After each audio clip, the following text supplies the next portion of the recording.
Panchayat MP সম্পর্কে মানুষের কাছে ভুল বার্তা যাবে, তার সস্তা জনপ্রিয়তা অর্জন করার জন্য যদি এই ধরনের কথা বলে ভুল বার্তা যায়। আমাদের এই হাউসের একজন মাননীয় সদস্য,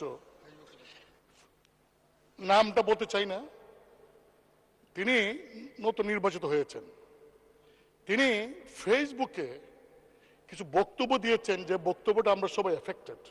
যেমন এক নাম্বার তিনি বলেছেন, বলে না গোপন করে তিনি বলেছেন যে 1,72,000 বেতন তিনি পেয়েছেন। মানে স্পিকার, আমরা কত বেতন পাই এটা তো লুগানি কিছু নাই, এটা ওয়েবসাইটে গেলে পাওয়া যাবে। দেন তিনি বলেছেন যে এই 3 মাসের মধ্যে, জানেন 3 মাসের মধ্যে আমি 28 কোটি টাকা পেয়েছি। 28 কোটি টাকা কিভাবে পেলেন? যে 3 কোটি টাকা পেয়েছেন গম টমের জন্য, আর 25 কোটি টাকা পেয়েছেন রাস্তার জন্য। বলছে আপনি জানেন যে 3 মাসে আমি 28 কোটি টাকা পেয়েছি। মানে স্পিকার, এই যে 28 কোটি টাকা পেয়েছেন, এই কথা যে বলছেন, এই টাকা কি আমি পেয়েছি? আপনি মানে স্পিকার এমপি আপনি কি পেয়েছেন? মানে সংসদ নেতা প্রধানমন্ত্রী তিনি কি পেয়েছেন?